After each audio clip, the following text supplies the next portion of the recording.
So here's the deal, folks. Bet you didn't think I would start the show with this name. Cam Newton. Oh. Cam Newton. Starting the show with Cam Newton. Okay, he did not take the Patriots to a Super Bowl, and he didn't take the Patriots close to a Super Bowl. But what he did do was take this team and bridge that team from Tom Brady to the next quarterback. And that would be, as we all know, Mac Jones. Because the Patriots drafted Mac Jones after re-signing Cam Newton, after Cam really took one on the chin for the Patriots franchise. You never want to be the guy after the guy. You want to be the guy after the guy who was after the guy. That's Mac Jones in New England. That's who you want to be. You never want to be the guy after the guy. And Cam's like, I'll be the guy after the guy. And, you know, as a matter of fact, I'll look terrific in the first few games here and then get COVID and then not really look the same after that. But I'll still come back for you. That's a spot that I kind of dig and you kind of dig me. And then all of a sudden you go and draft a new kid. And then that's the end of that with me and you. Because when you draft the new kid and you believe the new kid is your kid and you draft the kid in the first round of the NFL draft at the quarterback position and you're ready to hand the offense to that player, you get rid of the veteran on the staff who might be sitting there waiting and saying, where's my turn? I have had my turn here. You've now taken my turn away from me for this kid. Bingo. And you also don't want the kid doing this, like I did with the leaf blower moments ago. Like, what gives? You scared him away. Oh, thank God. Well, I told him I don't need to be looking over my shoulder. Get out of here. Right. I've got a job to do. And I don't need to be looking over my shoulder. Even though he couldn't see it. So I set that in front of you to set the table for the fact that this is Trey Lance's team, the San Francisco 49ers.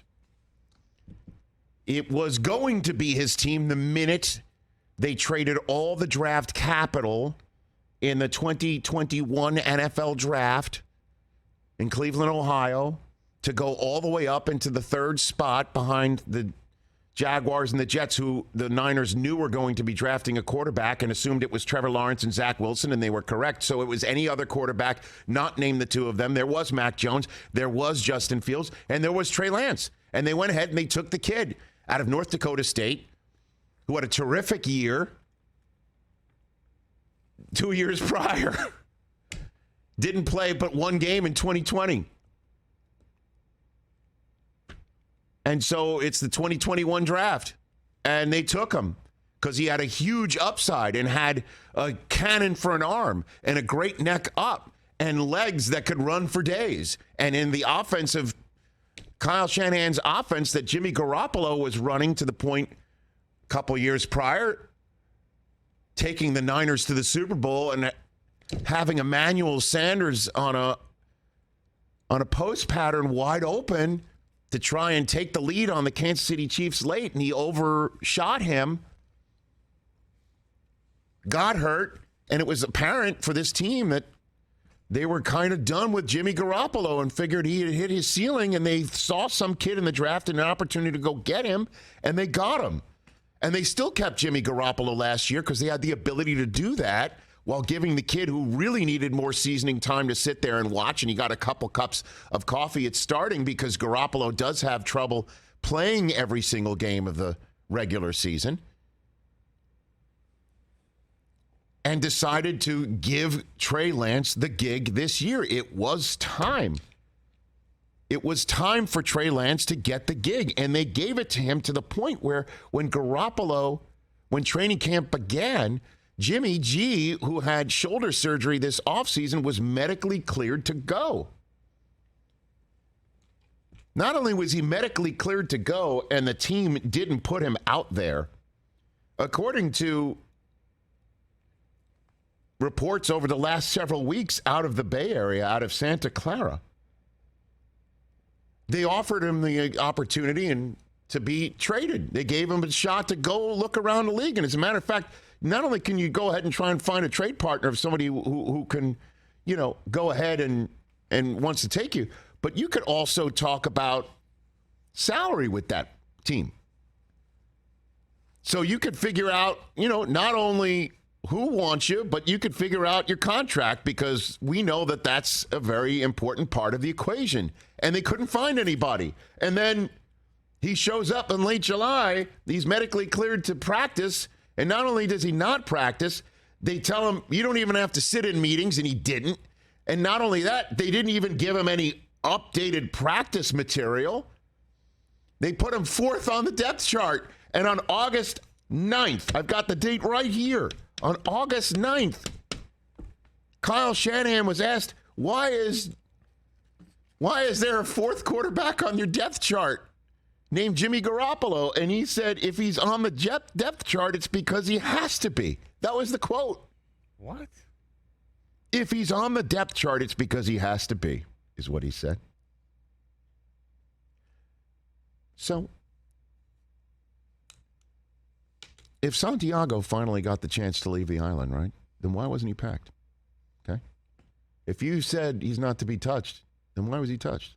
Why did he need to be transferred off the base? Right.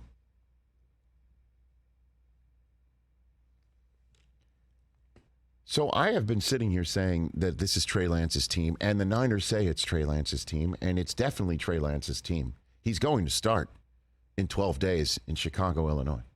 He's going to start. And when you start a kid like this, there are going to be ups and downs. And if there's nobody on the roster, number 2, sitting there who went to the Super Bowl a few years ago and almost took you to the Super Bowl last year, then he won't be looking over his shoulder saying, if I screwed up over the next couple weeks, if I just screwed up this game, are you going to bench me? Am I going to be benched? And when you're looking around the locker room, seeing, I know that guy loves Jimmy G. I've seen it. I know they love Jimmy. Are they thinking less of me? Because Jimmy's sitting there. Now he's sitting there because today's cut day. Today was supposed to be the day that we've been talking about, that Jimmy G would be made available, and the 49ers did an okie doke and turned around and kept him. And Garoppolo said, okay, took an $18 million pay cut. $6.5 million is what he's going to get, fully guaranteed. Now, with incentives, he could make $16 million as opposed to the 24, and there's a no trade clause, so he can't be traded, and there's a no tag clause, meaning at the end of this year he can go wherever he darn well pleases, and his cap number is reduced. That helps the team. He becomes the highest paid backup quarterback in the NFL, which helps the team, because if Lance gets hurt, who can come in but a guy who is well versed on everything, right? So that makes sense to do that. You know what also makes sense to do that as well is if you cut him, he could wind up in Seattle. He could wind up on your rival going against you in week 2. Don't want that either. So how do you avoid that and also have a more than competent, viable backup in case your kid gets hurt, as he did, by the way, when he started against Arizona last year? You got Jimmy G. Makes total, complete sense, football sense in terms of having the guy backup that you love, that the team loves, and can take you to the Super Bowl if necessary. And you keep him away from your rival. It doesn't hit you very hard on the cap. All makes sense. Except there's one last reason why you keep him. Because the kid isn't ready yet. And you are hedging your bet. And if you're hedging your bet, you can bet the kid is smart enough to sense that and will start looking over his shoulder. So, to bring it all full circle, last year, Bill Belichick knew if Mac gets hurt, boy, that next step's a Lulu, even though I can't quit Brian Hoyer for the life of me. But he's not your starter. And, yeah, it's a good cap move, and there wasn't any risk that Cam was going to wind up with like the Jets or the Dolphins, right? Or the Bills. So there wasn't that issue. But Bill knew there's no reason to have a guy here that my kid is going to look over the shoulder wondering about. Kyle Shanahan, boy, does he have his work cut out for him here. Boy, does he have his work cut out for him here. And if there's anybody who can handle it, I think he can. I don't think this is fatal. But this is not the way I saw Trey Lance being birthed into the NFL, sitting around for a year, then getting the gig, then having the guy behind him available for trade. Fourth on the depth chart because he has to be on the depth chart as of August 9th. And then by August 30th, you're like, stick around, Jimmy. We need you. And Trey Lance better have the thickest skin possible because there will be downs. There will be third downs and long that he doesn't convert. There will be first downs and 10 that the easy throws that we saw in the preseason, the routine throws need to be made he doesn't make because he's new at it. It looks like the Niners are kind of playing this by half measure. They will not take the lumps. That comes unless they are willing to do that, and they will really sit there while Lance struggles and the fan base is howling. And Kyle Shanahan is going to have to channel his inner Coach Dale from Hoosiers and point to the floor and say, those are my guys on the floor, and then wave his plan, his game plan, and his leather satchel at the fans saying, I believe in this, and my guys better believe in it too. Because keeping Jimmy G opens that door, the dreaded door in the NFL of doubt. The dreaded door of doubt exists in the form of Jimmy Garoppolo being kept on this roster. Makes sense in terms of having a competent, capable, more than that backup at a smart price that keeps that guy away from your rival. Makes complete sense. The question is, did that outweigh making sure Lance doesn't have the door of doubt? Unless you have that doubt too, and it definitely outweighs the fact that you better have somebody to put in there. And at what point does Lance's struggles look? At what point do Lance's struggles